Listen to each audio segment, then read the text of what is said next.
Olá, barcelonistas! Bem-vindos a mais um BlauGranaCast. Eu sou a Gabriela Tomazetto. Hoje aqui nós temos um convidado especial, Victor Mendes, do Doentes por Futebol.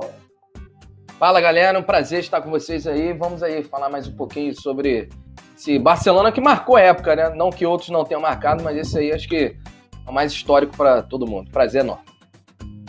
Prazer. E para completar a nossa mesa aqui, o Ivanor, do Barça Brasil. Fala, galera, mais um episódio aí pra gente falar desse Barcelona aqui. Como o Victor já adiantou, marcou a época, né? Assim como outros times, mas o de 2008 e 2009 representa muito pro torcedor do Barcelona. Vamos lá que tem muita coisa pra falar aí. E o Ranieri. Fala, galera, vamos falar não a obra-prima do Guardiola, mas dessa equipe que encantou e que também trouxe muitos torcedores pra gente. Então tem muito assunto, tem muito papo pra gente. E tem alguns mitos que a gente vai desvendar, pode ter certeza disso. Sim. Nessa edição especial, então, a gente vai comemorar os 10 anos, né, de uma das temporadas mais especiais da nossa história, o triplete de 2009, né, a temporada 2008-2009, o início da era Guardiola, a construção desse time, né, que revolucionou o futebol. A gente vai gravar aqui outras vezes falando do Barcelona do Guardiola, né? Temos ainda 2011, 2012 para comentar também, mas dessa vez a gente vai focar na temporada 2008-2009, a chegada do Pepe no time, o cenário que ele encontrou, como o Rani falou, alguns mitos, né? Guardiola pegou o time pronto? Não, né? Guardiola não pegou o time pronto e aqui a gente vai provar para vocês o porquê. O apoio da diretoria na época lá, portista, as mudanças polêmicas que ele sugeriu. E eu acho que antes da gente começar, é legal dar um contexto para como estava o Barcelona depois da era Ronaldinho, das conquistas que o Rijkaard conseguiu junto ao Ronaldinho, o Deco, o Messi, começando aí a carreira dele profissional no Barcelona. Depois de tantos anos, você aí, torcedor, mal acostumado, você mesmo que fica pedindo Champions League todo ano, a gente já ficou bastante tempo, a gente já teve um largo jejum, né, sem títulos, e o Barcelona do Rijkaard conseguiu trazer pra gente de novo a autoestima, né, esse time liderado pelo Ronaldinho. Então, mas claro, como nada é para sempre, né? Nenhuma felicidade dura tanto tempo. Chegou ao fim, o time do Rijkaard começou a ter decaídas, alguns problemas, alguns conflitos de ego, alguns problemas de vestiário, o próprio rendimento do time dentro de campo, e o Barcelona começou a cogitar, logo em 2007, já a mudança de um treinador. Inclusive, Ernesto Valverde era um dos cogitados, mas Joan Laporta, nosso presidente na época, optou por um jovem, pensem vocês aí, um jovem de 38 anos chegando ao seu time, só tinha a experiência de ter treinado o Barça B, criticadíssimo, mas dava para sentir, eu sempre falo que dava para sentir logo na primeira entrevista coletiva do Pepe, a energia que ele estava trazendo para esse time. Então, vamos abrir o debate falando de como estava esse Barcelona quando o Pepe chegou, quando esse jovem aí de 38 anos assumiu o time. A equipe vinha, assim, para quem torce há muito tempo, como a Gabi falou, um jejum que o Rijkaard quebrou de conquistas. Tomar um 4-1 do Real Madrid, que foi justamente o passilho, né, que se diz na Espanha, quando a equipe é campeã, na rodada seguinte, ou 2 rodadas, enfim. A equipe faz aquela honraria e ver o Fernando Gago, dando risada, nossa, foi a gota d'água para mim. Nossa, então assim, vem de uma eliminação para o United na Champions, 0-0 no Camp Nou e 1-0, assim, um gol do Scholes, que dói até hoje, né, mas puta de um golaço, desculpa o palavrão, gente. Assim, não, para muitas pessoas não era o time do Ronaldinho, tá? Esse é o primeiro mito que a gente precisa quebrar. Não era mais a equipe do Ronaldinho. Claro que com influência dele, mas já era o time do Messi. Não com influência tão grande, até pelo número de jogos que o Messi não conseguiu participar. Mas já era a equipe do Messi. Então, esse já tinha sofrido essa decaída, né?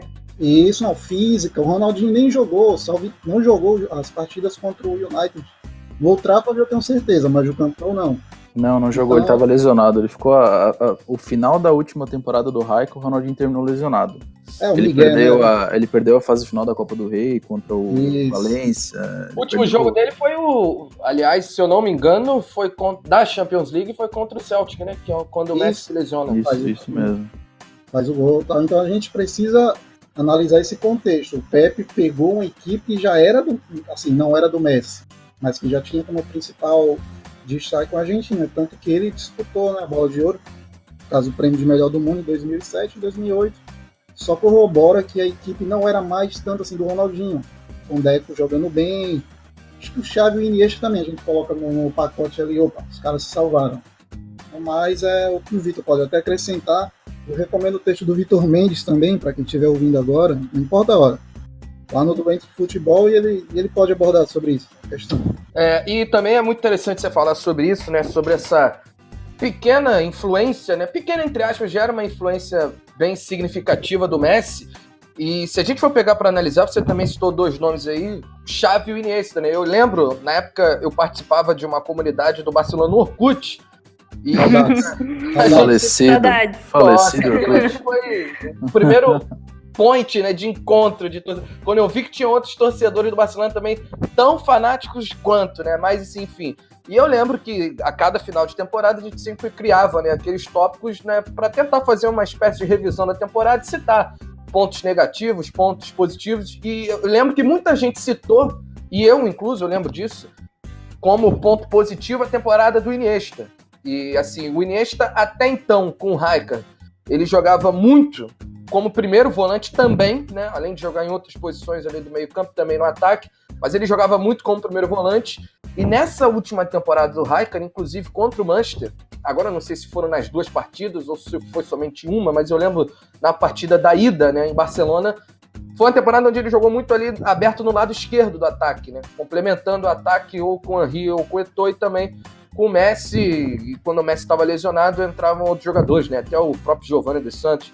Então, foi uma temporada positiva do Iniesta. E eu acho que, baseando-se por ali, que o Guardiola viu que dava para montar um time assim, em cima também do Iniesta e também do Xavi, né? O Xavi também fez uma temporada, claro que se for comparar com a de 2008, 2009, foi uma temporada bem superior, mas foi uma temporada boa do Xavi, né? Entrando em consideração assim, o contexto que foi, o time mal, né? Não conseguia pegar uma sequência de resultados, caiu na Copa do Rei, caiu na Liga dos Campeões, ficou quase 20 pontos atrás do Real Madrid. Então, né, do cenário negativo, pode se destacar alguns pontos positivos, né, principalmente no lado individual. E o Iniesta e o Xavi foram um deles. Então, acho que certamente, o Guardiola nunca falou sobre isso, se ele falou, vocês podem me corrigir, mas acho que certamente ele se baseou muito nesta temporada que tanto o Iniesta quanto o Xavi fizeram, e como o Ranieri citou também, concordo 100%, né, já era o time do Messi, se não 100%, 80%, mas 60%, 65% já era o time do Messi, isso desde o início da temporada. Se eu não me engano, o Messi foi o artilheiro, o vice-artilheiro do time, então o Guardiola utilizou muito, né? Muito ali do que ele viu do Raikkonen e, claro, complementou com a sua filosofia de jogo. O Ronaldinho foi a estrela do Barcelona do Raikkonen, né? Mas depois da recaída, 2007, como vocês bem falaram, já não era mais a mesma coisa, 2006, que foi o auge, quando o Barça ganhou a Champions e tal, mas daí foi caindo o rendimento. E sobre o Xavi e o Iniesta, eu acho que o Pepe, ele mesmo falou, né, que se inspirou muito na Espanha do Aragonês também, que já estava ali, começou em 2006 a colher ali na Copa do Mundo, a mostrar que estava disposta a jogar um futebol diferente. O Aragonês sempre mostrou muita confiança no Xavi, né, como peça da equipe, coisa Iniesta também. Então, acho que o Pepe também tinha esse espelho aí da seleção espanhola para se apoiar e ver que ele podia confiar nessa dupla aí que depois trouxe muitos frutos pra gente, né? É engraçado a gente comentar a efetivação, teoricamente, do Pepe para o time principal, porque como a Gabi já falou no início, a gente tinha nomes como Michael Laudrup, Arsène Wenger e o próprio Ernesto Valverde, na época, cogitados para assumir o time, né? O Laporta encarregou o Mark Ingler na época, e o Tite Berishenstein, que jogou na época do Cruyff lá, enfim, para encontrar esse treinador que traria de volta o bom futebol ao Barcelona, que vinha de 2 temporadas bem abaixo, como o Vitor falou, na La Liga da temporada 2007-2008, a gente ficou bem atrás do Real Madrid, acabamos aquele campeonato em terceiro, não chegamos à liderança da competição em nenhuma rodada, a gente ficou em segundo lugar por boa parte da temporada, mas acabamos em terceiro, o Villarreal ficou em segundo. Mas era uma grande missão, porque o Rijkaard, ele era um cara respeitado lá no meio, né, em Barcelona, enfim. Mas mesmo ali no meio da temporada, o Ingla e o Berishenstein já tinham a certeza de que precisavam de outro nome. Ainda que o Rijkaard viesse a dar títulos naquela temporada para o Barcelona, eles entendiam que não, que o ciclo do Rijkaard já tinha fechado e que precisaria de um outro nome. O Ingla gostava bastante do Pep, no Barça B, de todas as ideias. Até no livro do Graham Hunter fala, né, o Barça, que o Pep, mesmo na terceira divisão, ele pedia os dados mais completos possíveis do adversário. Ele queria filmagem dos jogos do adversário com o campo completo, com 20 jogadores de liga. Então, assim, pro Pep não importava se ele estava na terceira divisão contra os times menores, ele queria vencer, ele queria mostrar o trabalho dele, e foi recompensado em maio de 2008, quando foi efetivado para o time principal, né? Sobre o Messi, foi bem a gente pode dizer que essa temporada fechou um ciclo e abriu outro, né? Porque foi a primeira boa temporada do Messi, digamos assim. O Messi teve 40 partidas, 16 gols e 15 assistências. O Ronaldinho perdeu o terço final da temporada, praticamente. O Ronaldinho perdeu por causa de lesão. E quando o Pepe assumiu, ele foi vendido para o Milan, né? Então foi bem uma época de transição. Fechou o ciclo Rijkaard-Ronaldinho. Foi o grande início da era Guardiola com o Messi, né? Então o ano de 2007 e 2008, apesar da gente não ter erguido nenhum troféu, foi um ano importante, se a gente olhar, uma temporada importante, que marcou o início do ciclo o ciclo de maior vitórias da história do Barcelona, né? Exato. Sim. Isso que você falou do Pepe sempre levar muito a sério, né? Eu vi no livro também essa passagem, que ele diz que é como se todos os jogos fossem jogos de Champions League, mesmo no Barça C, que existia antes, né? Agora acho que não tem mais essa categoria C, mas no Barça C, no Barça B, ele se comportava como se estivesse treinando um time de alta escala, de alto escalão. E eu acho que esse foi um dos motivos pelos quais a diretoria apostou que ele levaria muito a sério o plano de assumir o Barcelona mesmo tão novo. Acho que todos os títulos que a gente comemorou durante a era Guardiola, não sei a visão de vocês como torcedores, mas pelo menos para mim, a Liga, por exemplo, de 2009 e a Champions de 2009, assim como a Liga de 2011 e a Champions também, foram comemorações que, a gente estava em 2011, a gente estava comemorando a Liga 2 semanas antes da final da Champions, o estádio lotado, sabe? A gente estava comemorando uma Liga como se fosse uma Champions, então não importava se a gente estava disputando o troféu Juan Gamper ou se a gente estava disputando a Champions League. Lógico que o nível de comprometimento aumentava, mas a postura do time era a mesma, era de intensidade, era de comprometimento e era de satisfação, principalmente qualquer título que a gente disputava. Eu acho que hoje em dia, além da gente ter perdido, lógico, não é o mesmo time, não é o mesmo técnico, não é o mesmo cenário futebolístico, mas é uma intensidade que nós perdemos, né? Até a nossa comemoração de títulos é um pouquinho diferente. Eu acho que hoje, essa parte que tu falou, acho que é a maior cobrança da torcida hoje, né? Porque, um exemplo recente, a gente vem de uma excelente partida contra o Manchester United, 3-0, eliminamos eles da Champions, e a gente pegou o Real Sociedad em casa e a gente já vê uma intensidade completamente diferente do time. Evidente, semana que vem temos uma partida importante contra o Liverpool, é natural que o time se dose, mas pelo menos eu vejo assim, eu acho que a maior cobrança hoje do torcedor é justamente isso, né? O Pepe entrava com a intensidade de um amistoso e uma final de Champions praticamente a mesma. O time sempre queria vencer, independente da ocasião. Não importava se o jogo não valia nada ou se o jogo era uma final de Champions. O time tinha uma mentalidade vencedora. Não eram apenas bons jogadores dentro de campo. Eram 11 jogadores com uma mentalidade vencedora implantada pelo Pep. Então, Sim, quem já leu os livros do Pep sabe dessa questão psicológica que ele implementa no time, né? E quem não entra nessa questão psicológica, quem não está interessado em entrar nesse tipo de filosofia que o Guardiola implementou, foi embora, que foi o caso do Ronaldinho e do Deco. Uhum. E aí já entra nas exigências que ele fez assim que ele chegou, né? Além do Ronaldinho e do Deco, ele pediu a saída do Eto'o, só que o Laporta foi lá e conseguiu convencer ele em deixar o Eto'o, né? E ainda assim eles ficaram numa relação meio estremecida ali no comecinho, que como você disse, a mentalidade, o Pep desde no primeiro dia que ele chegou já implantou essa mentalidade de sede, essa mentalidade intensa, ou seja, independente do campeonato qual estejamos disputando, vamos dar nosso máximo, né? É uma coisa que parece óbvia, mas é raro no futebol.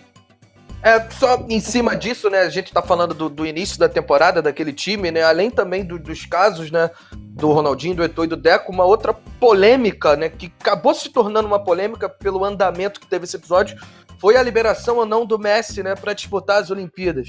Exato. Eu lembro Isso.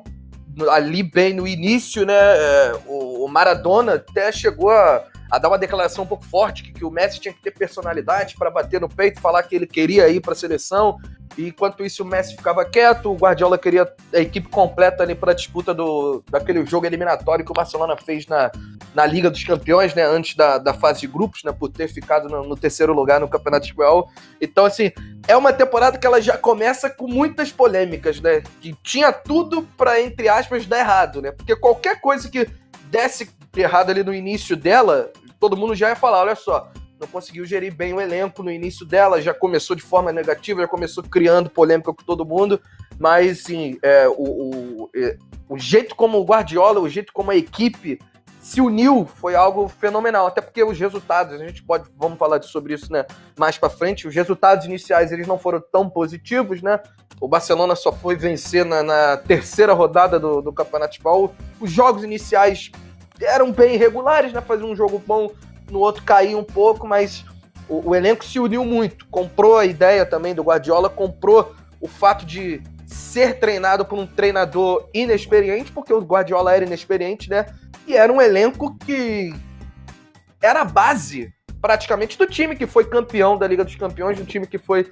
bicampeão espanhol com o Rijkaard. Então, a gente está vendo agora no Real Madrid como eles estão passando, né, por essa situação de o Lopetegui não serve, o Solari não serve, não querendo comparar Lopetegui com o Guardiola de 2008, ou Solari principalmente com o Guardiola de 2008, mas sim, pelo fato de serem, sobretudo o Solari, ele é um treinador inexperiente, assim como era o Guardiola, e o elenco nada abraçou, pelo contrário, a gente que mais vê aí é polêmica em relação a jogadores do Real Madrid no vestiário, e pelo contrário, né, os senadores do elenco, tanto o Xavi quanto o Puyol, que também lidaram com o Guardiola na época de jogadores, abraçaram muito, e o Barcelona soube contornar esse período de polêmica inicial que teve, não somente com a saída desses jogadores, como o Ronaldinho e Deco também, esse episódio do Messi, que por mais que seja algo pequeno, mas eu lembro que repercutiu bastante, sobretudo porque personalidades do futebol argentino, e quando o Maradona fala do jeito que ele falou, isso cria um estrondo maior ainda, né?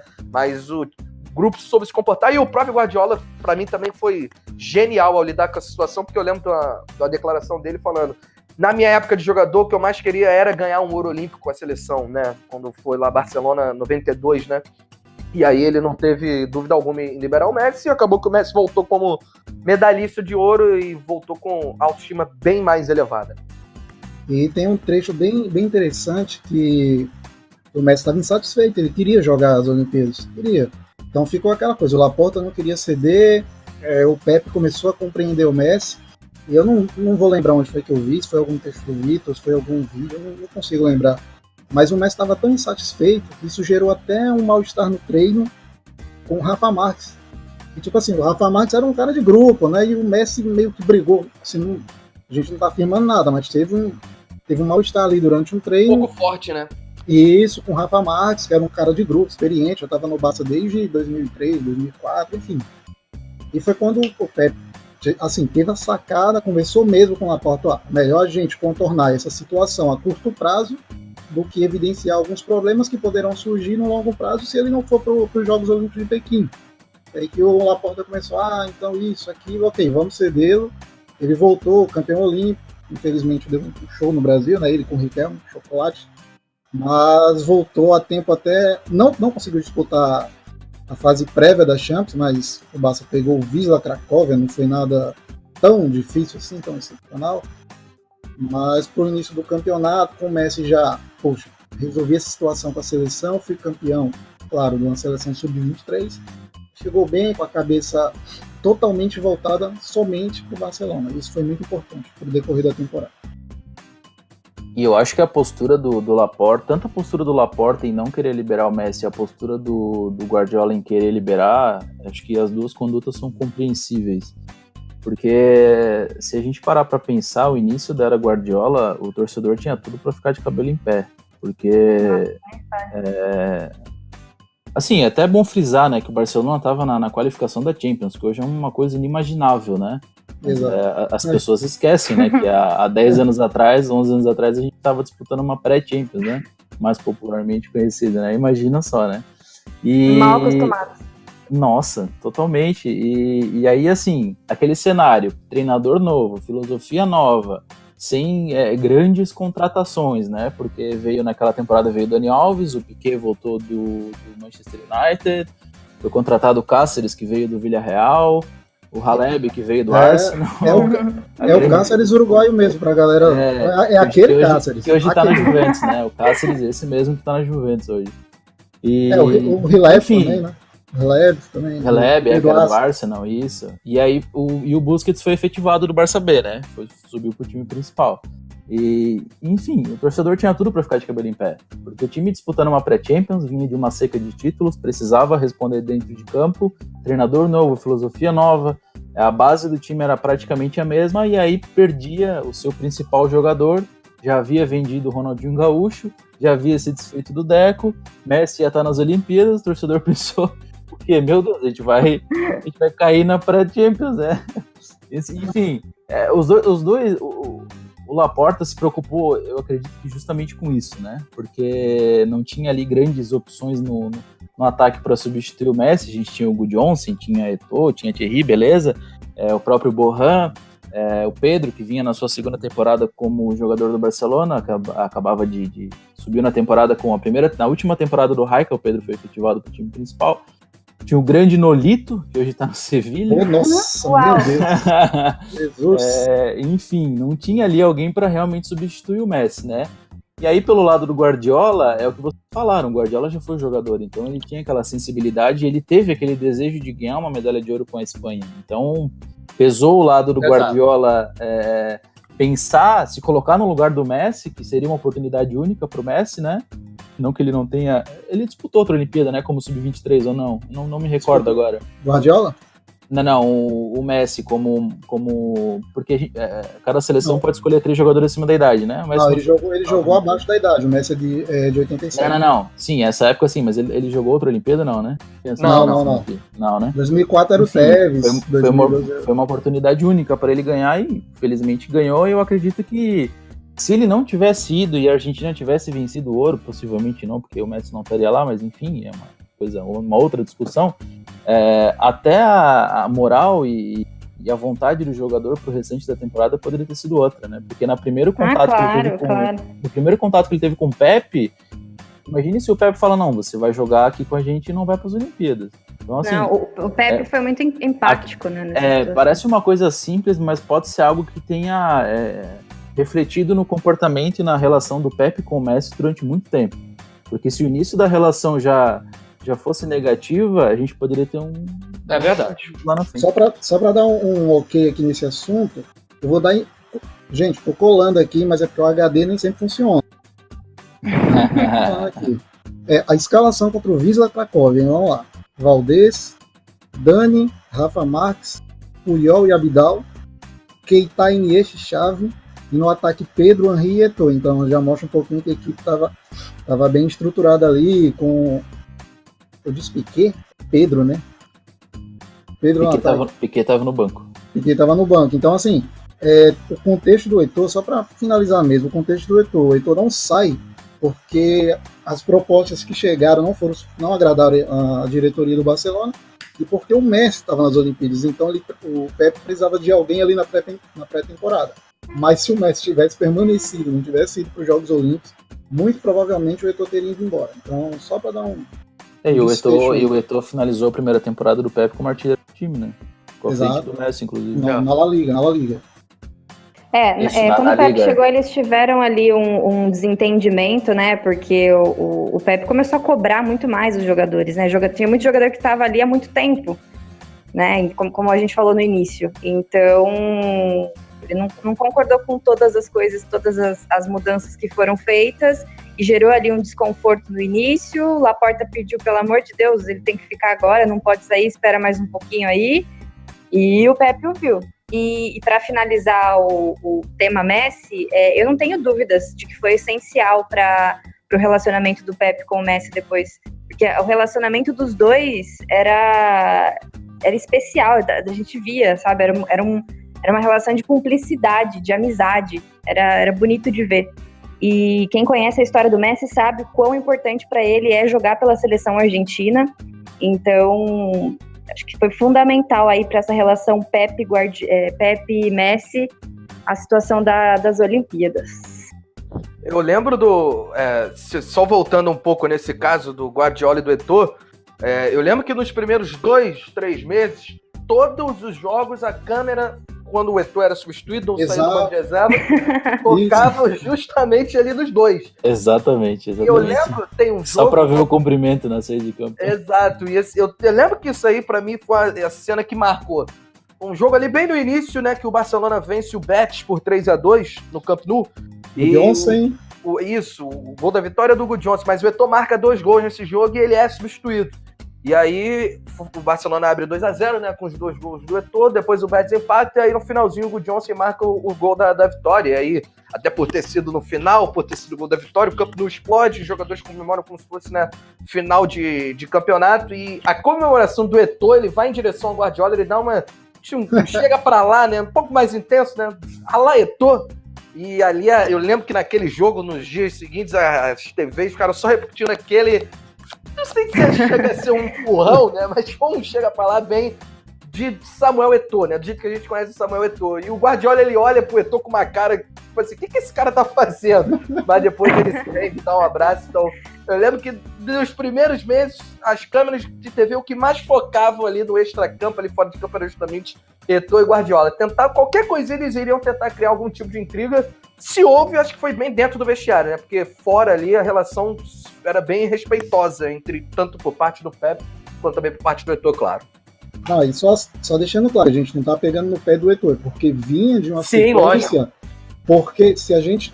Alguns torcedores não viram ou não conseguiram se informar, mas podem procurar que tem uma entrevista do Eto'o, que o Raikkonen barrou no final da temporada, 2007, 2008, mas uma entrevista coletiva, o Eto'o chamou ele, sozinho, chamou, entrevista coletiva, é minha.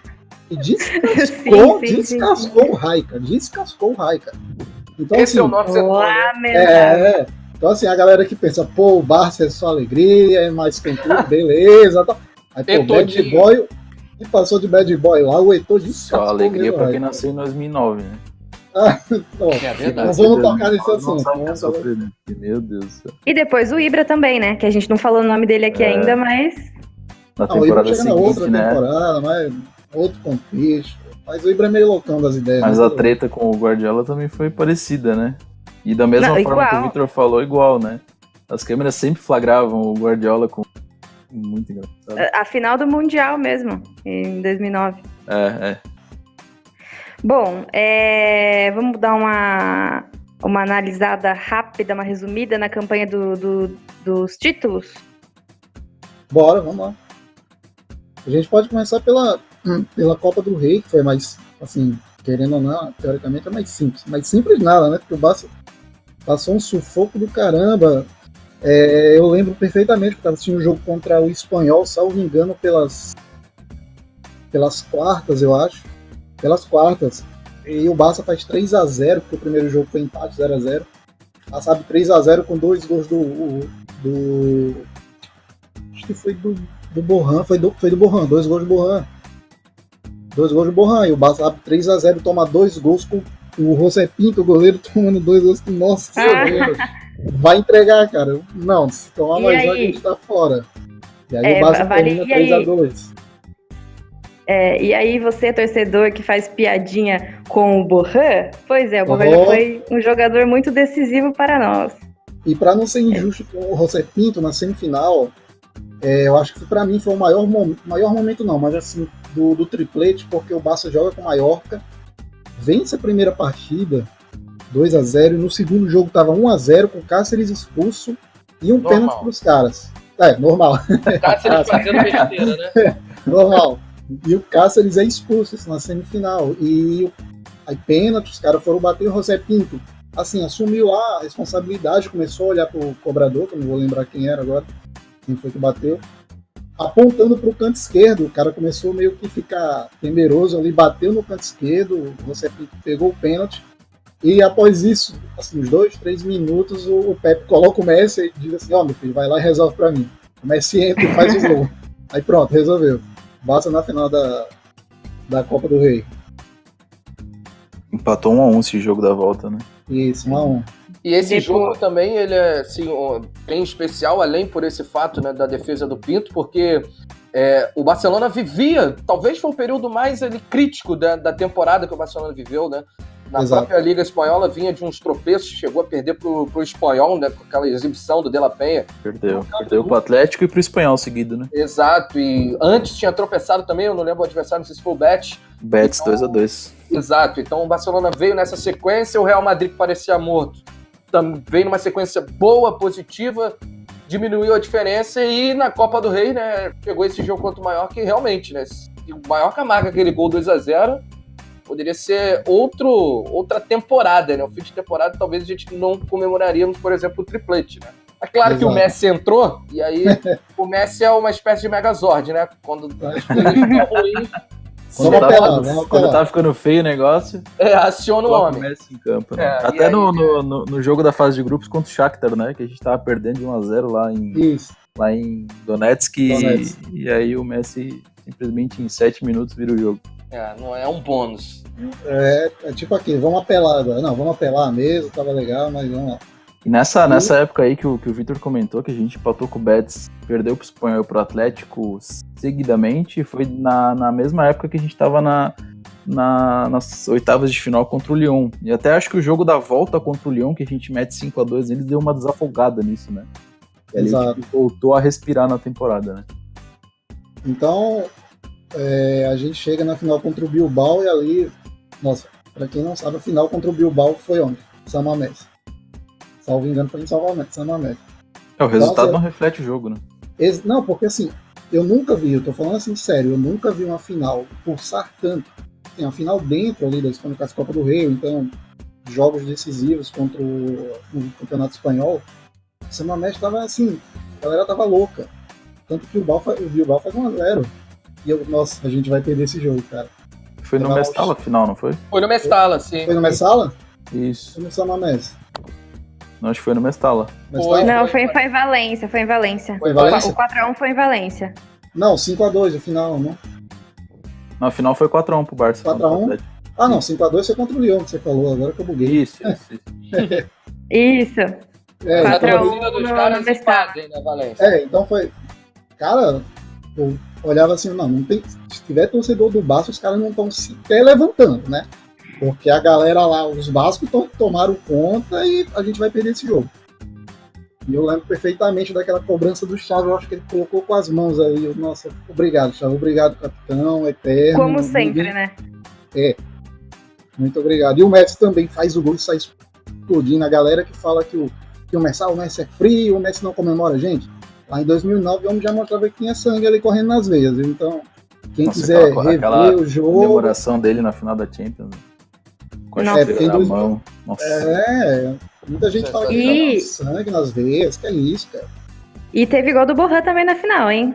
Eu ia falar isso agora. Se ele erra aquele lance também, ele ia tomar... Eu não lembro se era o Eto'o que tava do lado dele, né? Era o Eto'o. Isso. Ele erra, o Eto'o engole o garoto. Sim. Não, com certeza. E aí a Touré fez o primeiro, né? E o glorioso Toqueiro, né? Abriu o placar. Sim. Nossa, Toqueiro, cara. Toqueiro, Eu acho que misericórdia. Nossa senhora. Eu acho que o Demarcus já jogava no Bilbao, que o Demarcus era entidade, eu acho que já. Sim, sobre a Liga. Eu só queria rapidinho, né, voltar no tema da Copa do Rei, bem rápido mesmo, porque uma das eliminatórias do Barcelona, eu não lembro se foi nas oitavas ou antes daquela eliminatória de oitavas, foi contra o Atlético de Madrid, né? Sim, que o Messi faz 3, né? Exato, e eu lembro que aquele jogo foi bem, se eu não me engano, foi o primeiro jogo do Barcelona no ano, né, de 2009, né?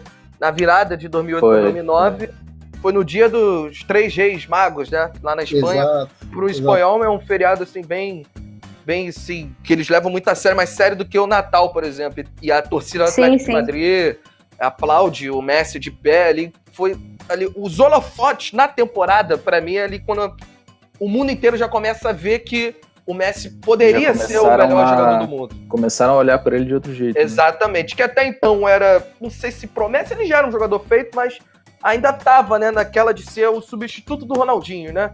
E ali quando ele marca 3 gols, e pelo contexto, né, em Madrid, contra o Atlético, contra o Agüero, que na época tinha essa, entre aspas, rivalidade, né, Agüero e Messi, e aí ele é aplaudido pelos torcedores do Atlético, decide a eliminatória, então, e se eu não me engano, foi ou antes, ou 3 dias antes, ou 3 dias depois, da eleição do Cristiano Ronaldo como o melhor jogador do mundo, né, de 2008. E aí eu lembro que todo mundo, a partir daquele momento ali, que começaram a ver, né, a crítica mundial, a crônica esportiva mundial já começou a olhar para o Messi de outra forma, né, a ver que ele poderia terminar aquele ano como o melhor jogador do mundo, e foi o que aconteceu de fato. Eu acho que o Agüero não jogou essa partida, não vou lembrar bem, mas eu acho que não jogou, mas o Messi, assim, foi um recital. 3 gols. Nossa, o corte, eu lembro de um corte que ele deu no Pernia, o lateral. Meu Deus, o cara deve. O Pernia gravou um vídeo falando sobre isso. É o Mariano Pernia, tem um vídeo lá, é só jogar no YouTube. Mariano Pernia habla sobre Messi, sei lá, La surda de Messi, é uma coisa assim. Nossa. É absurdo. Cara. Não, mas ele fala com um tom de admiração, de tipo, pô, não tinha o que fazer, cara. O Agüero não jogou mesmo. Não jogou, né? Eu não lembrava desse fato, mas... Era o Forlán e o Agüero o ataque, né? Sim. O ataque sul-americano. Isso. Até na volta, né? A gente falando aí do Borrán, na volta o Borrán marca de novo. A gente tá insistindo no Borrán porque tem, assim... A Copa dele foi muito boa. Mas sabe por quê? Ó, eu levantei a bandeira aqui do Borrán, porque hoje, às vezes, uma galera que nem lembra dessa época, gosta de fazer a piada, quem é Borrán, né? Olha o Borrán hoje aí, fala, quem é esse cara? Mas ele foi importante pra gente, né? Foi. Muito. O Borrán surge como uma grande promessa mesmo do Barcelona. Sim. Exatamente. Por Falando isso que ele foi Agüero, tão cobrado depois. No jogo da volta, me corrijam se eu estiver errado, mas acho que ele sai machucado, né? Eu lembro que ele teve uma lesão. Não lembro agora. Eu acho que ele joga, só que ele sai machucado. Eu lembro no jogo da volta, o Cáceres fez de tudo pra entregar aquela eliminatória. Porra, a novidade do cara. Conte-me uma novidade. Nossa. E o Cáceres, a gente fica falando essas coisas agora, porque é hater. Não, a gente só tá falando, evidenciando os fatos. Lógico. O Cáceres, pelo amor de Deus, não deu. Não deu certo. E tem gente que não lembra do Cáceres no Barça, então é legal também pra gente falar pra galera que o Cáceres jogou melhor não pelo lembrar Barça. mesmo, não. Jogadores que jogaram no seu time e você não sabia. Cara, Exato. Sim, as pessoas que não assistiram, principalmente esse time de 2008 e 2009, acham que só tinha craque no time, né? Meu Deus, o Barcelona de 2009 só tinha, meu Deus, só. Acham que só tinha craque, acham que o Pep chegou no Barcelona super, nossa, o Guardiola aí do City chegava no Barcelona, e não foi bem assim, né? As coisas foram bem diferentes. Tinha aquela lembrança dele como jogador, mas queria alguém experiente, né? O time precisava reagir logo, né? E aí tu pega um cara que não tem experiência nenhuma... torcida no começo, ali, principalmente iniciando, até falando da Liga, já iniciando contra o Numancia, perdendo de 1-0, ali parecia que já ia jogando muito, tendo muitas massacrou, foram várias finalizações, né?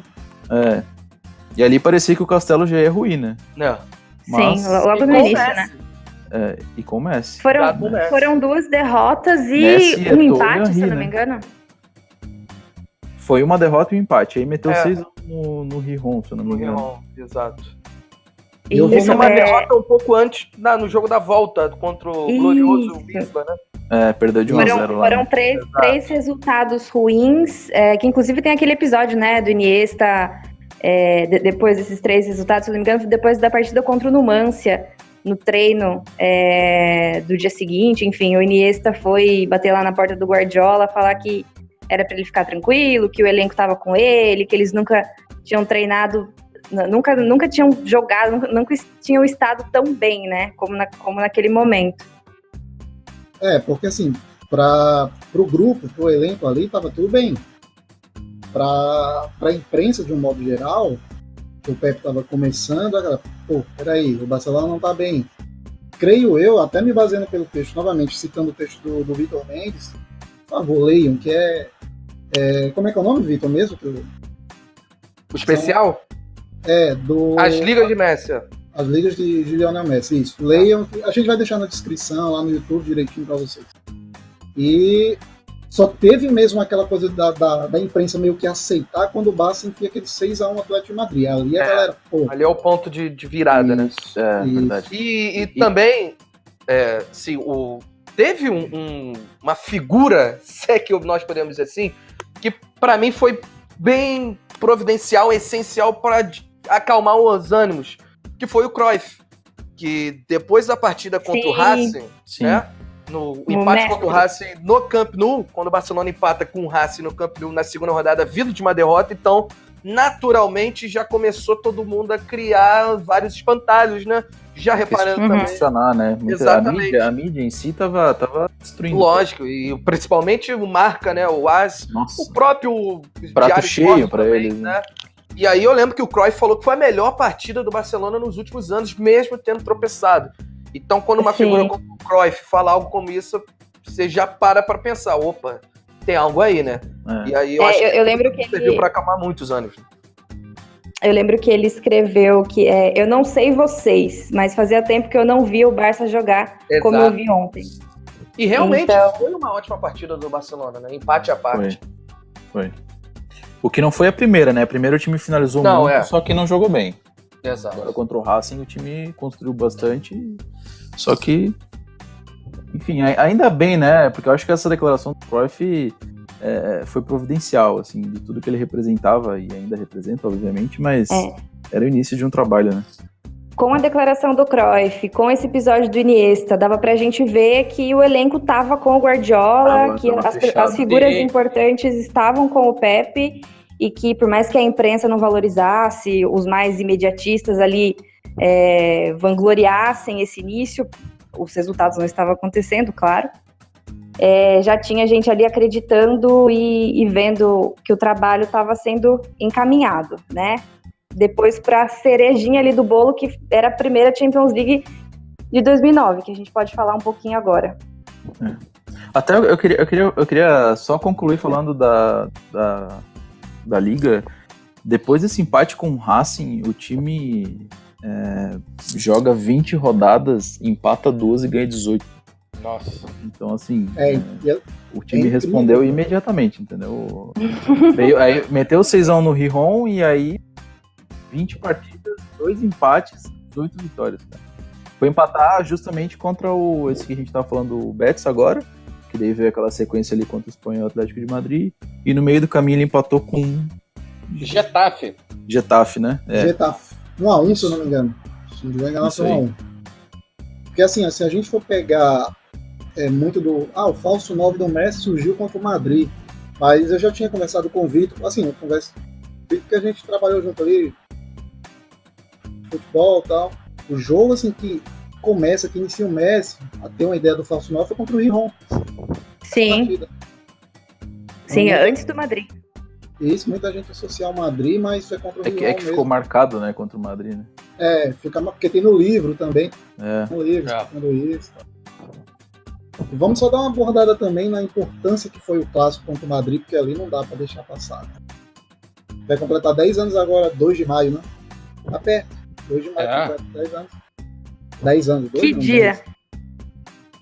O Barcelona ele já vinha ali numa sequência, lembra até do antes, né? 3 dias antes, o Barcelona tinha enfrentado o Chelsea, né, pela Liga dos Campeões, e empatou por 0-0 no Camp Nou, e eu lembro do Alex, em entrevista à ESPN Brasil, logo depois, e ele falou que achou muito estranho que o Barcelona parecia estar cansado, né? Porque realmente foi desgastante aquele fim de temporada do Barcelona, né? Que estava vivo em todas as competições, então veio numa sequência muito forte, né? Tava jogando também domingo, quarta, sábado, enfim, alguns jogos pela Liga dos Campeões que fez também no meio da semana. E antes desse jogo contra o Real Madrid, o Barcelona empatou o jogo com o Valência, lá no Mestalla, 2-2, e teve um gol muito bonito, né? Uma tabela entre o Messi e o Iniesta, que termina no gol do Messi.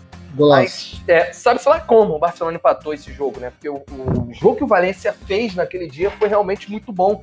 E sem exageros, poderia ter vencido ali por pelo menos uns 3, 4 gols.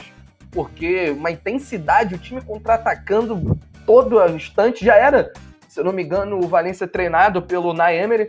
Exatamente. Brigando, né, por vaga na Liga dos Campeões. Então, assim, pra gente citar esse jogo contra o Real Madrid, a gente tem que falar obrigatoriamente do que veio antes, né? Porque realmente foram 2 partidas estranhas e culmina nessa declaração do Alex achando que o Barcelona realmente estava muito estranho na parte física, né?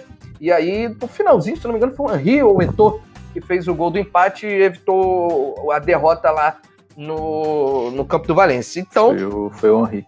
Exato, né? Foi o Henry aí, acabou evitando, porque uma derrota realmente poderia ser bem trágica ali pro Barcelona. Sim. Pré-clássico, né? Exato. Enquanto isso, o Real Madrid tinha sido eliminado na Liga dos Campeões, tomou uma goleada, né, uma sapatada do Liverpool. Mas na Liga Espanhola, a impressão que dava, até por ter sido bicampeão, né, ter vencido a Liga dos Campeões, a Liga Espanhola, perdão, 2 vezes antes, a impressão que dava era que o Real Madrid ia chegar e poderia, né, o Barcelona já estava ali um pouco de dúvida, né, por viver por esse desgaste físico, os resultados que já não eram tão parecidos quanto antes. Então, o Real Madrid veio numa sequência muito boa. Se não me engano, o Real Madrid ele vence um turno inteiro, né? Ele fica um turno inteiro sem perder. O Juan de Ramos assume no lugar do Bernd Schuster, que tinha sido o treinador campeão em 2007 e 2008. E aí, na Liga Espanhola, o Real Madrid realmente fez uma campanha muito boa até chegar nesse 6-2, né? E nesse glorioso dia 2 de maio de 2009, foi um sábado histórico isso aí. Não tem nem como esquecer, um sábado, se eu não me engano, esse jogo foi 3 da tarde aqui no horário de Brasília. Foi num sábado porque o Barcelona antes, né, na quarta, tinha que enfrentar o Chelsea pelo jogo da volta, então botaram num sabadão no horário bem propício. E aí o ambiente... Desculpa, Vitor. Pode falar, claro. Eu lembro que eu assisti esse jogo com a narração do Maurício Bonato, cara. Sim. Aquele canal à parte, né, que tinha na Sky. Isso, exatamente. Eu também eu assisti por ele, depois assisti 1 milhão de vezes dele por YouTube ou por algum tipo de plataforma. Rapaz, isso aí. Até hoje, né? Semanas depois, então, foi realmente algo que marcou. E eu lembro que o ambiente, né, no Bernabéu tava algo realmente fantástico, né? A torcida lotou, foi o maior público do Bernabéu no ano, fez uma festa enorme. Real Madrid sai na frente, né, com o gol do Higuaín, né, uma jogada do Sérgio Ramos, quando o Sérgio Ramos ainda é lateral direito, ele faz uma jogada para cima do Abidal e cruza na medida pro Higuaín abrir o placar, mas aí depois, uns 4, 5 minutos depois, sim, o mais interessante desse jogo é que o Barcelona ele poderia mentalmente ter explodido ali, porque vinha de um empate dentro de casa na Liga dos Campeões contra o Chelsea, era um Barcelona acostumado a marcar gols. E aí, eu não lembro o dado agora, mas foi raro os momentos onde o Barcelona não marcou gols naquela temporada. E aí vem um time inglês e empata, né, segura o Barcelona. Antes de empatar esse jogo contra o Valência, jogando mal, poderia ter perdido. E aí o Real Madrid abre o placar e era pro time ele se perder mentalmente, o que não aconteceu. E para mim foi um dos pontos positivos do time durante o ciclo do Guardiola, né? O time não se perdia. Poderia estar perdendo por 1-0, poderia estar perdendo por 2 gols de diferença, mas sempre mantinha ali o pique, o estilo de jogo, e foi isso que aconteceu. O time em nenhum momento ficou nervoso, tanto que o gol do Higuaín, 5 minutos depois do gol do Higuaín, vem aquele gol do Henry, né, com o passe do Messi, e aí o time já, naturalmente, quem fica mais nervoso é o Real Madrid, e aí o Barcelona soube contornar toda a situação, mas realmente foi um jogo para marcar e, sim, não somente dentro de campo, né? Mas o que veio antes dele também, todo o contexto foi bem especial. E é um dos jogos mais memoráveis de toda a era Guardiola, né? Exato. Jogo muito marcante, né? Bora passar só a escalação aqui para o pessoal também. Vamos. O Barça jogou com Valdés, Dani, Piqué, Puyol e Abidal. Yaya Touré, não era o Busquets ainda, que estava começando a ser titular, né? Mas o Touré tinha muita confiança por parte do Guardiola. Xavi, Iniesta, Messi, Henry e Eto'o. Então, incrível isso aqui. A atuação do Xavi foi algo assim, nossa, sobrenatural mesmo. E para finalizar, vamos falar também a escalação do Real Madrid, né? Que é um time bem muito diferente do time de hoje. Era Casillas no gol, Sérgio Ramos na lateral direita, como o Vitor falou, o Metzelder na zaga, Cannavaro, como queira, o Heinz, lateral esquerdo, esse batia muito. Garra, Gago, Raça Argentina. Cruz, Robin pela direita, Marcelo como meia pela esquerda, Higuaín e Raul na frente. E após isso o Barça encaminha o título, tanto que o Messi nem joga as últimas partidas e tal. E o Barça é campeão da Liga. O Barça, se eu não me engano, podem até me corrigir, o Barça não precisou entrar em campo para ganhar a Liga. Parece que o Madrid perdeu. Né? Ganhou com 9, né? 9 ou 10 pontos? Acho que foi 9. Mas o título mesmo veio, o Barça não jogou, não havia jogado ainda. Eu acho que o Madrid. O Real Madrid tinha perdido pro Valência, né? Num sábado. Pronto, então nem precisa entrar, mano. Exato. Então é isso, galera. Assim, o título da La Liga foi muito importante, com vários jogos, assim, que a gente. Só para encerrar esse quesito mesmo, a gente pode citar alguns jogos, como 3-1 contra o Atlético de Madrid, foi uma partida assim, primeiro tempo fenomenal de você assistir os 45 minutos, sei lá, como se fosse uma peça de teatro, senão a galera vai ficar pegando no pé, teatro, né? Isso aqui é futebol, é raiz. Mas tem o 6-1, tem o 5-0 contra o Almeria, que é um jogo tático, pra quem gosta disso também, incrível. 4-0 no Valência, uma surra no Valência. Ô, Ranieri. E o próprio, só pra gente encerrar mesmo, o próprio 2-0 do Real Madrid, no primeiro turno, assim, ele acaba sendo um pouco esquecido por causa do 6-2, mas ele teve uma importância assim, gigante. Exato, sufoco, né? Exato, o Real Madrid já vinha numa sequência muito ruim e foi num sufoco, né? O Real Madrid parou, assim, entre aspas, né? O time até um determinado momento teve pênalti, o Casillas estava fazendo uma atuação digna de Casillas e o Barcelona não vencia o Real Madrid há muito tempo. E o último jogo até então tinha sido aquele 4-1 pro Real Madrid. Então estava um pouco engasgado, né? O Barcelona entrou naquele jogo querendo definir a todo momento e estava esbarrando ali numa defesa bem montada pelo Randy Ramos. E foi nesse jogo que o Eto'o perdeu o pênalti, né? Eto'o perdeu o pênalti, depois ele faz o gol, o Camp Nou explode. E o gol do Messi, a gente tá falando de comemorações do Messi, o gol do Messi nesse jogo, a comemoração dele, foi acho que a única vez que eu vi o Messi tirar, né? Comemorar tirando a camisa, logicamente fora depois daquele quando ele mostra a camisa lá pro Bernabéu. Mas ali a comemoração do Messi já deixava bem claro, tanto a do Messi quanto a do Eto'o, a importância daquele jogo, aquele 2-0, que acaba um pouco sendo esquecido natural pelo 6-2, mas foi muito importante. Foi um jogo muito bom também, o Real Madrid se comportou muito bem naquela partida. Vamos passar para a Champions aí, Gabi? Você pode fazer um panorama? Eu acho que até no livro ali do Barça fala desse 2-1 contra o Shakhtar, né? Que foi a virada de chave, assim, né? E teve um empate contra o Basel, né? Surpreendente. Isso foi verdade. Foi 1-1, 2-2. Depois de vencer 5-0 lá. Exato, e o Barcelona já viu na sequência, né, de goleadas, né? A comemoração do Basel, eu lembro que o Basel é um time, né, que tem muitas semelhanças com o Barcelona, né, não somente nas cores, né, mas pela história, e aí fizeram muitas matérias especiais, né, antes dessa partida entre Barcelona e Basel, e o empate deles foi comemorado de uma maneira muito, assim, eufórica por eles, né, foi realmente um resultado que marcou a história deles, pelo menos recentemente. Até uma coisa que pouca gente sabe, né, essa questão das cores do Basel aí, porque realmente foi inspirado no escudo do Basel, né. Exato. O Federer deve ter feito festa nesse dia, né? Agora eu vou fazer uma perguntinha polêmica aqui. Na verdade, levantar um tema polêmico, já indo lá pra semi, pensando no Iniestaço. Vocês acham que o jogo foi tão assim... É porque hoje pintam aquele jogo Barcelona e Chelsea como se fosse um roubo gigantesco, um roubo histórico, como se o Chelsea tivesse 3, 4, 5 pênaltis a favor, e acho legal a gente recordar que não foi bem assim, né? Assim, então, a gente tem que deixar claro o seguinte, de fato, na minha opinião, teve um pênalti que não foi marcado, né, que foi a bola na mão do Piquet. Eu acho que é um exagero muito grande em relação a esse tema, né? Porque, por exemplo, depois do gol do Iniesta, aquele lance do Ballack, se não me engano, o chute dele que bate ali nas costas do Eto'o e todo mundo bota também, né, na lista de coisas de pênalti que poderiam ter sido marcados. Para mim, isso aí eu descarto, mas eu acho que o Chelsea foi prejudicado pelo fato de que, para mim, na minha opinião, e aí eu não sei a de vocês, sim, assim, além de eu ser torcedor do Barcelona, eu também sou jornalista, então a gente precisa falar a verdade, né?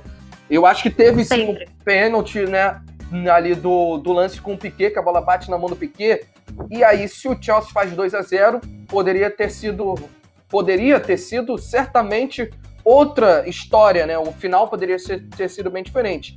Mas é bom a gente deixar claro também que a expulsão do Abidal foi algo que até hoje não dá para entender, né? Sim, o peso das medidas, né? Muito se fala do favorecimento, etc., mas a gente precisa olhar o contexto, por isso que eu toquei nesse tema, olhar o contexto e ver como realmente aconteceram as coisas, como foi a partida, né? A arbitragem não foi legal nem para um lado e nem para o outro, infelizmente. Exatamente, não foi algo que só o Chelsea foi prejudicado, porque o Barcelona teve um jogador a menos por um lance que não era para cartão vermelho. No próprio jogo da ida, teve um lance, se eu não me engano, no fim do jogo, exatamente, que para mim foi um pênalti que teve em cima do Daniel Alves, né? Se eu não me engano. Não ri, não. Agora eu não lembro o jogador, né? Você tá falando, eu acredito. E vai que 1-0 lá, né, no como é que seria a postura do Chelsea jogando dentro de casa?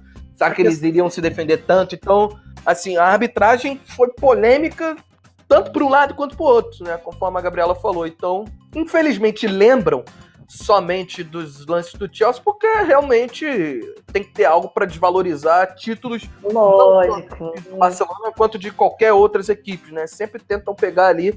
E assim, mas também a expulsão do Abidal foi algo sem sentido. O pênalti não marcado lá na ida no Camp Nou poderia ter mudado a história, independente de pênalti não marcado ou não para o Chelsea. Então, eu acho que os dois times foram prejudicados. O Chelsea foi prejudicado, mas o Barcelona também foi certamente prejudicado. E o Barcelona fica marcado justamente por ter se classificado, né? Exato. Exatamente. Se o Chelsea passa... Não, o Chelsea foi favorecido. Então, exato, assim, falariam da expulsão. É muito relativo. E falar esse negócio eu não gosto disso, esse negócio de falar que foi roubo, que não sei o quê. É forte, né? É muito forte, gente. É uma coisa muito vaga, assim, né? Falar que fulano roubou, fulano roubou. O próprio árbitro, sim, esses tempos eu tava lendo uma reportagem que o cara recebeu ameaça de morte por muito tempo, cara. É isso, assim, na ida eu lembro perfeitamente, assim, um clima bem tenso o jogo. Eu lembro que o Ballack era para ter sido expulso, cara, pouquíssimas pessoas lembram disso, não era nem para ele ter jogado a volta. Porque ele deu uma entrada criminosa no Iniesta que, quebrou a perna do cara. Eu lembro. Não era nem para ele ter jogado, já verdade. Começa por aí. E aí a gente não tá justificando o placar, não, aí é uma análise de jogo, é outra situação. Mas teve um lance que marcaram o impedimento. Se existisse o VAR na época, outra polêmica também, e o Henry ia sair cara a cara com o Cech. Não sei se seria gol, não tem como acreditar, mas foi uma ação clara e manifesta. O Henry não, o Eto'o sairia cara a cara com o Peter Cech. Possibilidade de ter um gol seria também muito viável.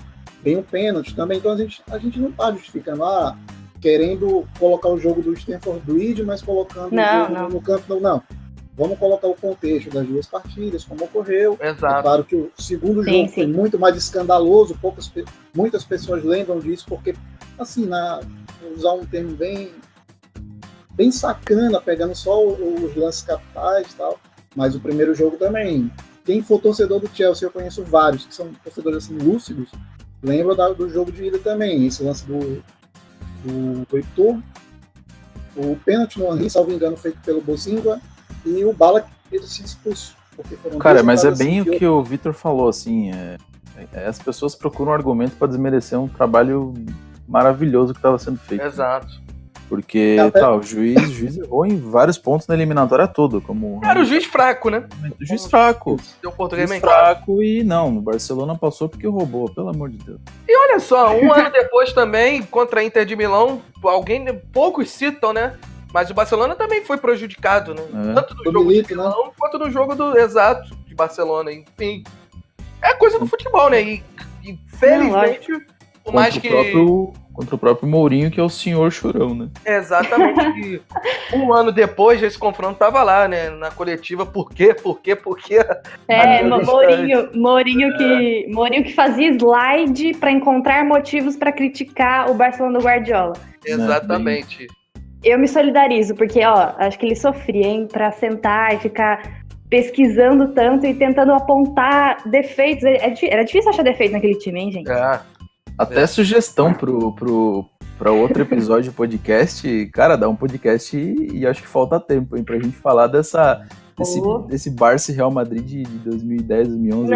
Não, precisa falar disso. Meu Deus, cara. Nossa.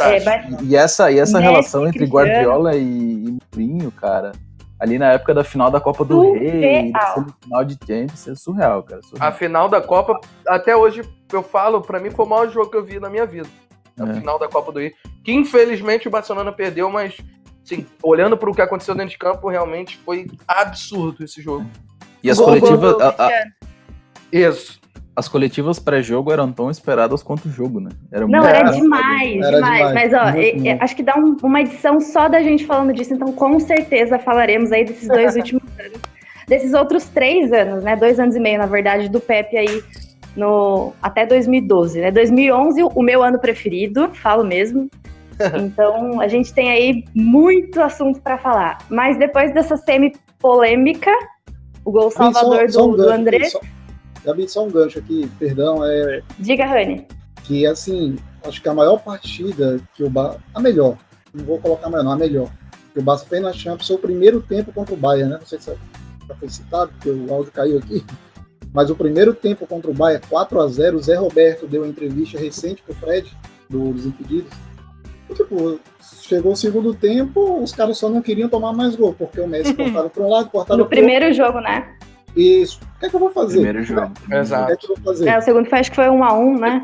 Isso. Bom, primeiro jogo 4-0, assim, pra mim, é a melhor atuação do Barça na Champions. Melhor, cara. 45 minutos assim que você assiste, isso é uma obra-prima, cara. E o que o Barcelona jogou assim foi surreal. Então, depois dessa grandiosa partida contra o Bayern, dessa semi-polêmica, a gente chega na final contra o Manchester, né? E daí eu acho até legal a gente recordar uma contra o Manchester do glorioso Ferguson. E acho até interessante a gente lembrar da história do gol de cabeça do Messi, que é sensacional. Toda vez que eu vejo, eu fico arrepiada. No início do ano, o Guardiola lá na coletiva, na coletiva, se não me engano, depois de uma vitória do Barça contra o Racing. As pessoas tentando, né, os jornais de Madrid, né, o AS e o Marca, tentando desmerecer o Messi, enfim. Mas você não acha que tá faltando gol de cabeça pro Messi e tal, blá, blá, aquela coisa, né? Aquele comentário, aquele argumento raso.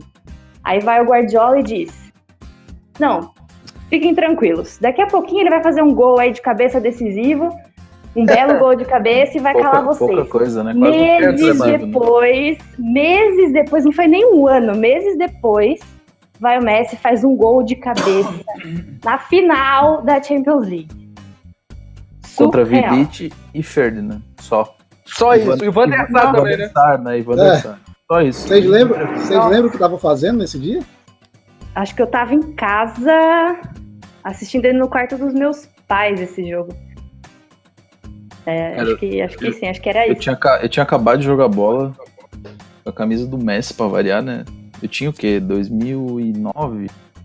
Eu tinha 14 para 15 anos. Eu tinha 12 anos. Tinha acabado de jogar bola, camisa do Messi, todo suado, sentado no sofá, minha mãe querendo me matar porque eu tava todo molhado. já chego em cima da hora do jogo, eu falei, não, vamos lá.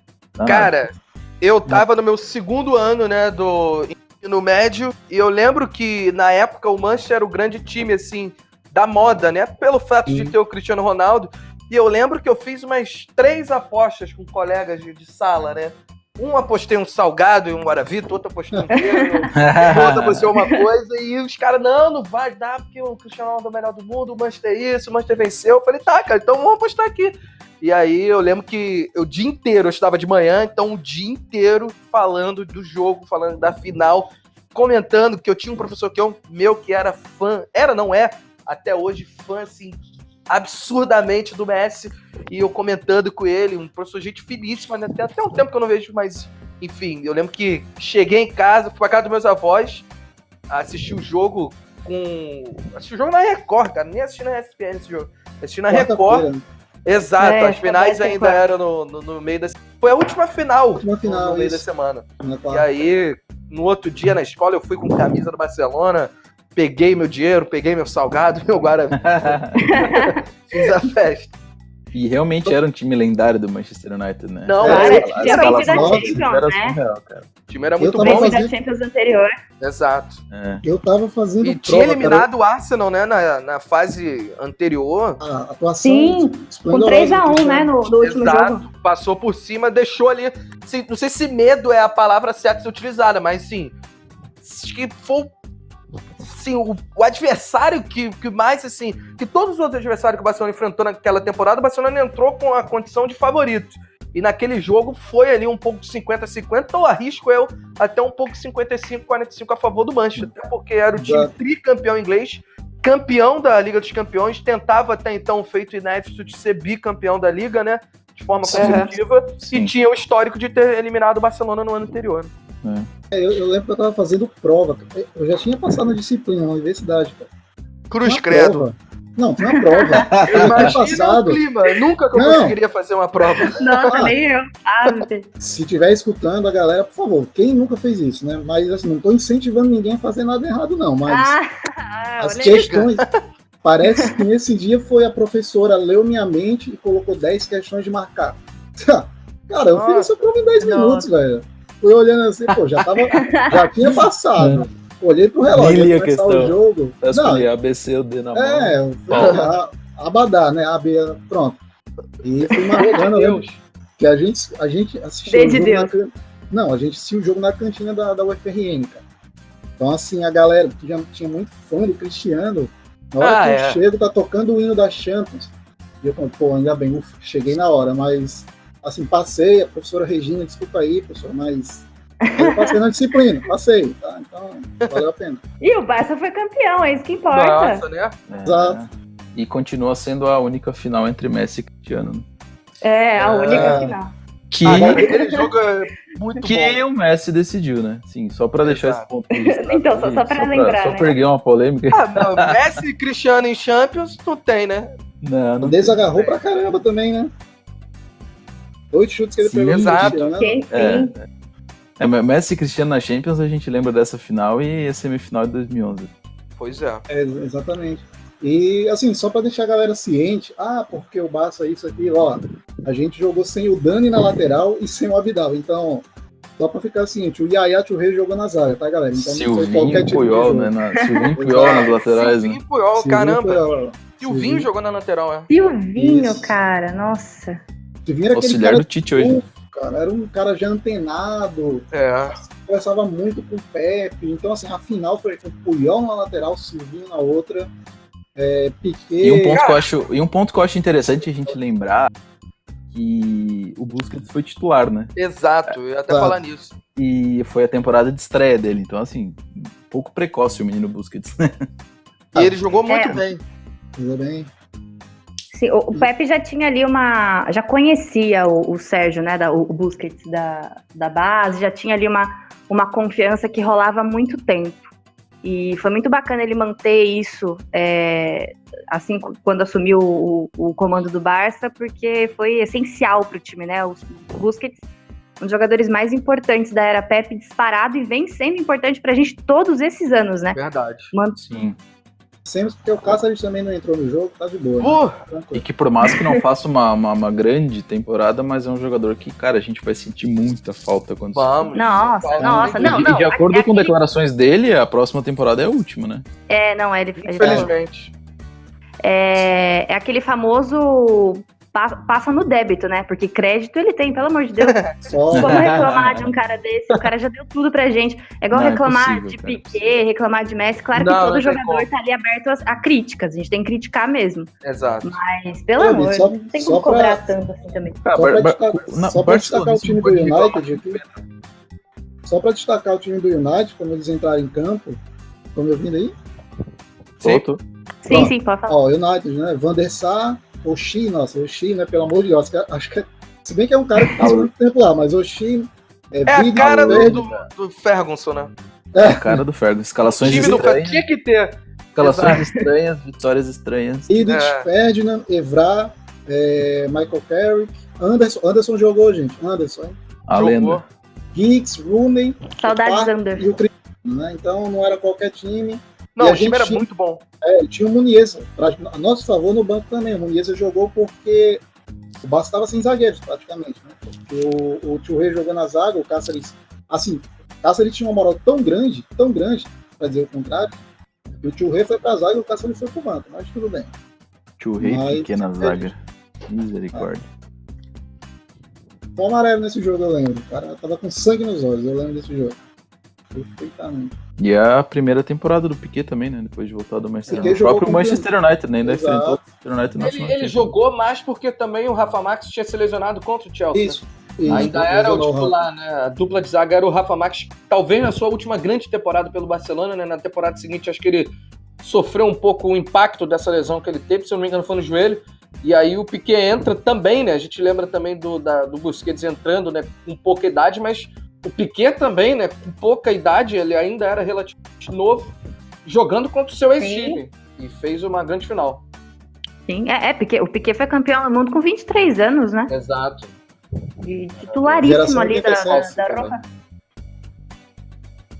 E no final desse jogo, a substituição que o Guardiola faz só pra colocar em campo e falar, menino, participa aí dos minutos finais, foi o Pedrito, né? Na época era o Pedrito, né? Ele entra... Pedrito Rodrigues. Exato. E na temporada seguinte, no final de 2010, ele já começa uma importância bem grande com o Guardiola, mas foi ali o primeiro passo, né? Você vê que até nisso, acho que o Guardiola já deixa um pouco premeditado, né? Foi uma espécie de apresentação pra galera, o mundo inteiro ver, né? Porque as atenções do mundo inteiro voltadas para essa final e todo mundo devia se perguntar, quem é esse cara? Tem Pedrito. Quem é esse garoto, né? E aí ele entra, nem chega a tocar na bola, mas ele entra. No lugar de quem que eu não lembro, mas ele chega a entrar. Eu lembro. Do Iniesta ele entra. Exato, aí. Olha aí, até nisso, entrar no lugar do Iniesta, né?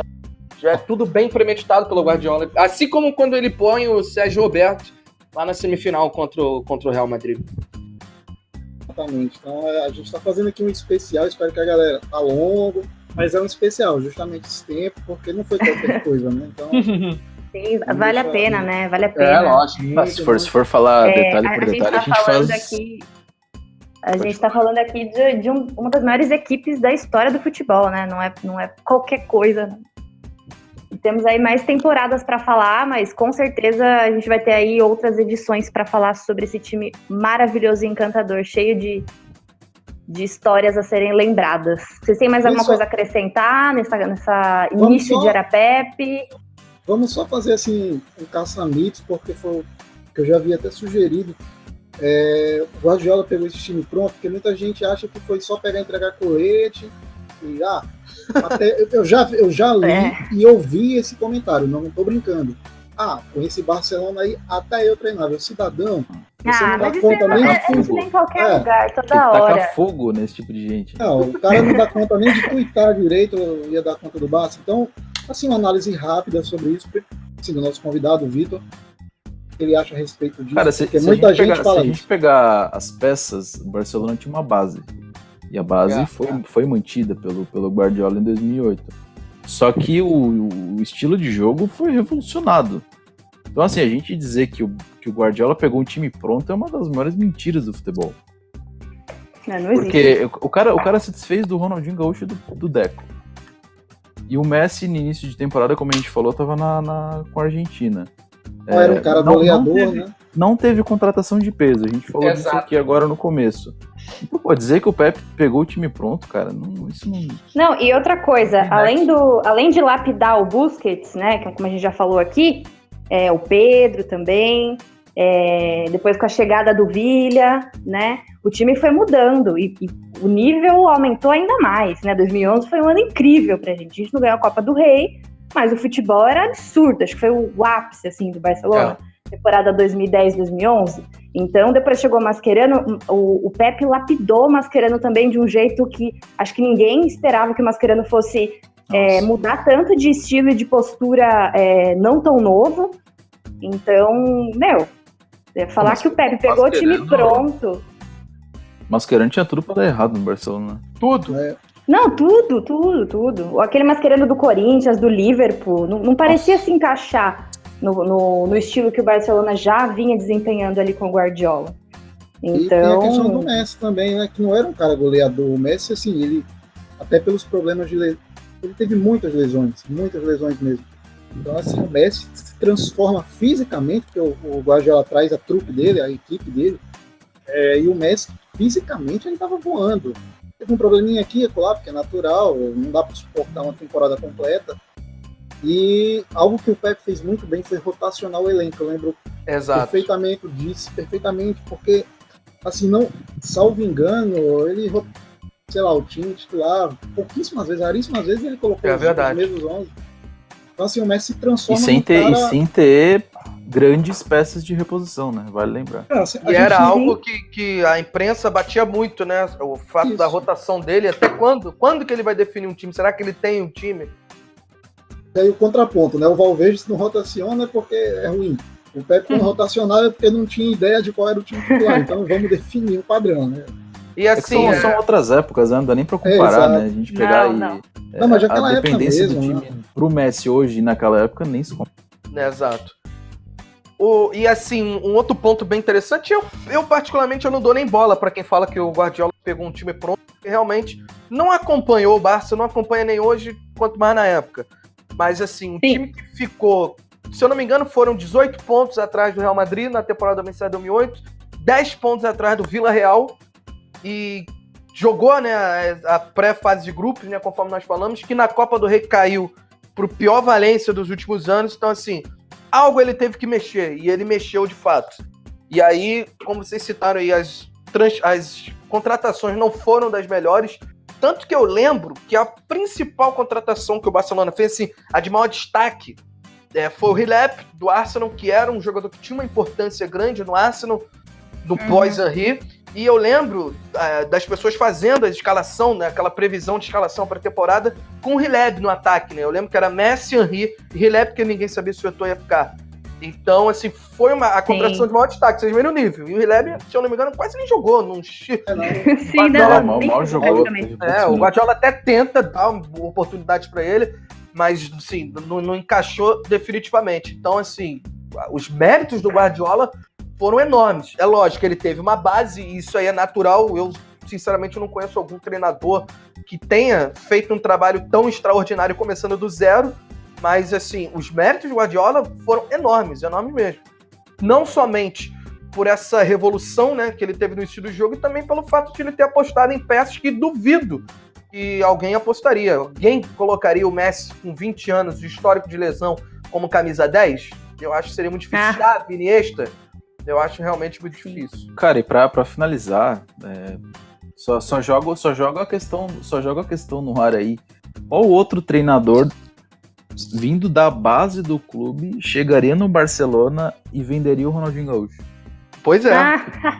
Não, mas é exatamente isso. Que assim, tudo bem, é desleal a gente fazer comparações, as pessoas são diferentes, os técnicos são diferentes, estilos diferentes, mas a valentia do Guardiola, independente do talento dele como treinador, como administrador, gestor de elenco, e o talento dos jogadores que estavam ao lado dele, acima de tudo isso, existiu uma valentia gigantesca de falar assim, não, eu vou colocar o Canterano para jogar sim. Verdade. Eu vou assumir a responsabilidade sim.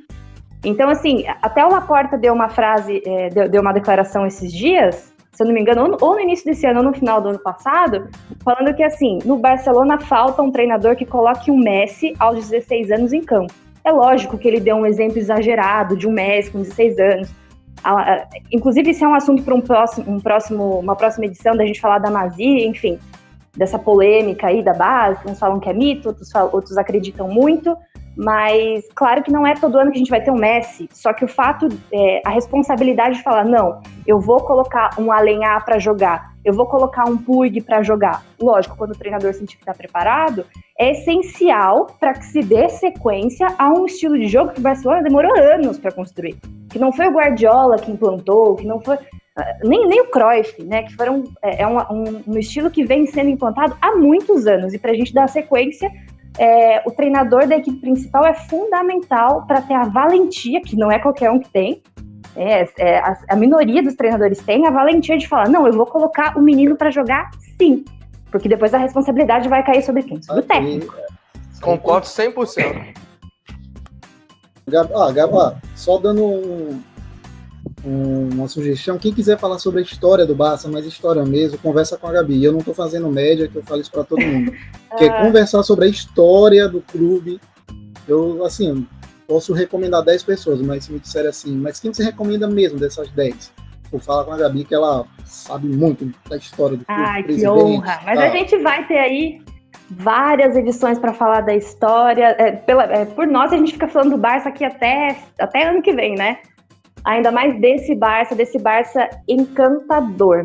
Então, hoje a gente dedicou essa edição inteira para falar desses 10 anos. Demoramos um pouquinho mais com o tema do que a gente está habituado, mas vale a pena. Teremos outras edições, como eu disse, falando desse Barça do Pep, sobre história, sobre o time em si, como o time funcionava, o time de 2010, o time de 2011, o pós-Pep, o Barcelona atual, enfim. Quero agradecer mais uma vez a presença do Victor, foi um prazer aí estar com o Victor, do Doentes por Futebol. A gente vai deixar o texto dele aqui linkado também. Então, o Victor está convidado, sempre que quiser, estamos aí, pode vir conversar com a gente aqui sobre o Barça. Valeu, galera, prazer.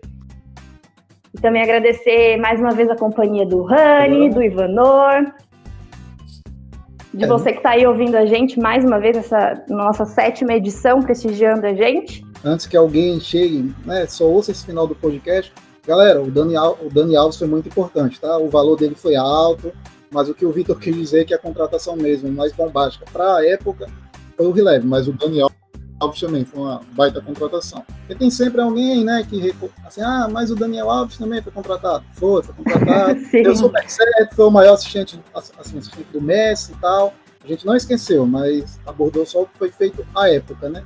Como era visto à época. Não chegou para resolver, somente isso, tá? A gente está usando essa edição para falar do triplete dos 10 anos e tal, uma data comemorativa, mas, tem chão ainda para falar do Barça do Pepe, hein? Em 2011 aconteceu muita coisa, tem aí, acho que dá pra gente fazer uma edição só de 2010 e 2011, uma edição só de Mourinho versus Pepe, Cristiano versus Messi. Algumas edições, né? Algumas edições. Nossa, é muito assunto. E, enfim, foi um prazer aí estar com vocês, falando sobre o nosso amado Barcinha, e ainda mais sobre esse Barça, né? Pelo amor. O melhor Barça de todos os tempos. Deixar um abraço aqui, um agradecimento também ao Fred, do Doente também, que foi a primeira pessoa com quem conversei. Ele falou, conversa com o Vitor. Foi justamente no Vitor que eu pensei pra gente fazer esse tempo, pra gente conversar. Da minha parte, eu agradeço a Gabi, ao Ivanor também, assim, uma conversa super agradável. E um abraço aí no Vitor também, que a gente já está nessa amizade aí há um bom tempo pelo Doentes. E é um cara que vale a pena vocês seguirem também, ter conhecimento sobre o Barça, até mesmo se o Vitor quiser deixar as redes sociais dele, por onde ele está trabalhando agora e tal. Acompanhar o trabalho do cara também, que vinha acompanhando o Fluminense. Eu deixo aí a sugestão para vocês e até um próximo podcast sobre o Barça. Deixa eu dar meus agradecimentos aqui. Bem-vindo de volta, né, Gabi? Você ficou obrigada, fora aí, alguns problemas técnicos aí de férias. Tomou aí de volta o lugar para apresentar o podcast. Vitor, obrigado pela tua participação aí, cara. Eu que agradeço.